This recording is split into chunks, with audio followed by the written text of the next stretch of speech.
Now that week 5 is in the books, let's take a look at 6 players that I'm looking to trade for in my fantasy football league. Starting first with a surging DeAndre Swift, who all of a sudden has looked like the DeAndre Swift of old with back-to-back 20-plus point weeks after just a horrendous start to the year. And I know it might sound counterproductive to buy high on a guy who's just had 2 big games, but I don't think everyone is totally convinced that Swift is actually good now and people might actually be looking to sell. Over the past 2 weeks, DeAndre Swift and honestly just the Bears offense in general has really started to put it all together. Swift has seen 23 touches in both games, totaled 165 and 120 total yards, and scored in each week. And that is even while Roschon Johnson has vultured 3 touchdowns himself over the last 2 games. But honestly, total volume hasn't really been a major issue for DeAndre Swift this year. He's seen 15 plus touches in every single game this year minus week 1. He just wasn't really doing anything with it until the last 2 games. And if you look at the box scores and see the defenses that Swift has played over the past 2 weeks, you're probably just going to chalk it up to mediocre player playing against really bad defenses. And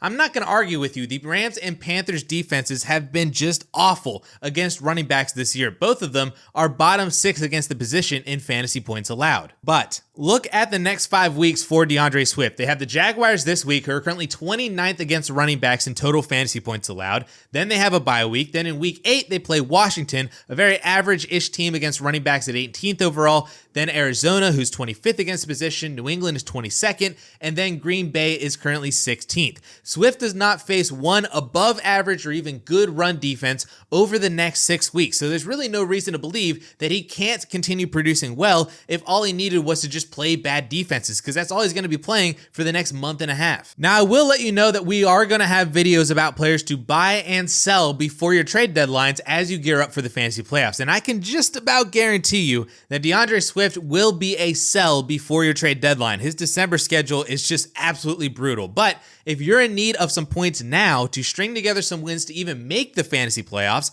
I'd take a look at buying DeAndre Swift. How can you move off of Travis Etienne or Rashad White or Jerome Ford, add a bench player or something with those guys to move up to get DeAndre Swift? Now, at the wide receiver position, there are 2 names that I'm just going to package together who have both been very good up to this point. They just had really bad weeks this past weekend, and that is Chris Godwin and Diontae Johnson. Starting first with Chris Godwin, he's been good but not great for 2 weeks in a row after a massive start to the year with 17 plus PPR points in the first 3 games, but he hasn't broken 13 points since, and that's really just because of touchdowns. He hasn't scored since week 3, but everything else is still there. He's got 5 to 6 passes each of the past 2 games, 60 plus receiving yards the past 2 games, 15 total targets. He just hasn't found the end zone. All of the touchdowns have basically been going to Mike Evans, but things are going to flip back to Chris Godwin soon. Everything's going to be great. And in fact, it's great that you have a wide receiver who can put double-digit points up without having to score. So I'm not claiming that there's any sort of crazy buy window for Chris Godwin right now or any sort of discount on him, but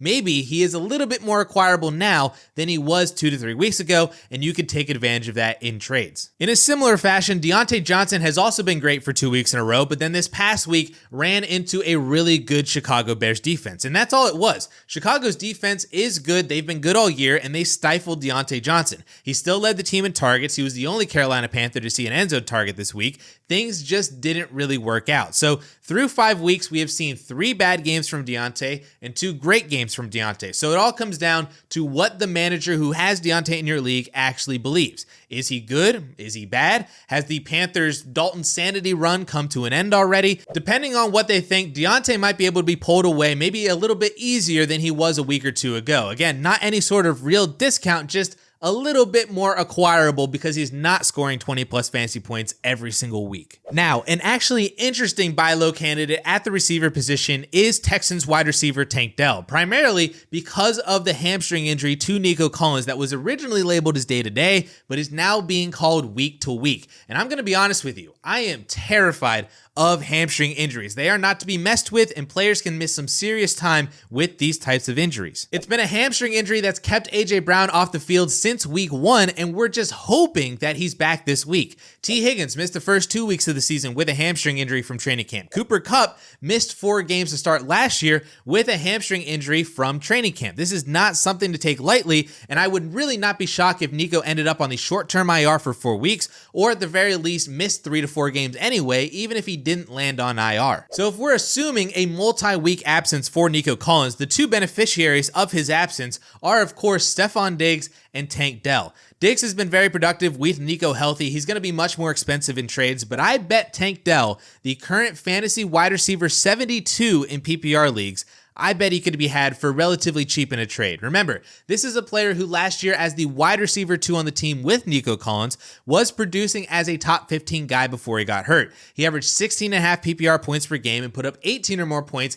in half of his games, 20 or more in 40% of his games. Now this year, he's taken a bit of a backseat to Stefon Diggs, and honestly, I still think that he's recovering from the injury that he had at the end of last year, plus he got shot in the leg over the summer, so that's all kind of culminated into a very slow start to the year, but he hasn't been completely out of the picture. He's averaging over 5 targets per game, over 35 yards per game, and he's even gotten some rushing work in too. And honestly, things would look way better for Tank Dell's stat lines if he caught that pass against Chicago that was probably easily a 70-yard touchdown. So with Nico Collins out, Dell's usage should increase as the team's wide receiver 2, and his fantasy production is going to spike as well. Nico and Diggs have both been top 10 fantasy wide receivers all season long, so if we assume that Diggs stays as a top 10 guy, who else is there but Tank Dell to fill in the gap in this high-powered Texans offense with CJ Stroud? Tank Dell is actually available in 15% of ESPN and Yahoo leagues on waivers right now. He's not a 100% rostered guy, so I bet he could be a very nice addition to a deal if you're trying to even out a trade or flip a bench guy straight up for him like Courtland Sutton, Tyler Lockett, Ladd McConkey, maybe Calvin Ridley,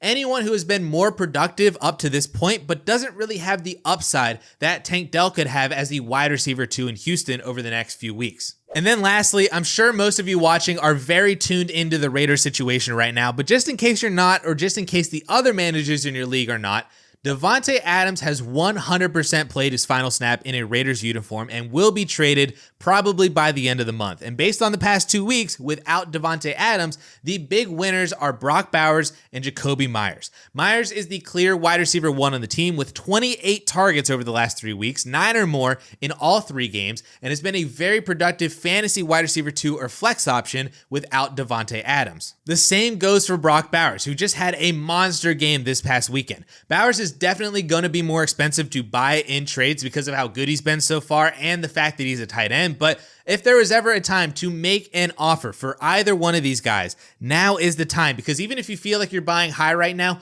I guarantee you that both of these guys' prices are going to skyrocket once Adams is actually traded, especially Bowers if he strings together more games like he had on Sunday. So just a quick PSA there that I would love to buy both Jakobi Meyers and Brock Bowers as soon as possible this week before Davante Adams gets traded.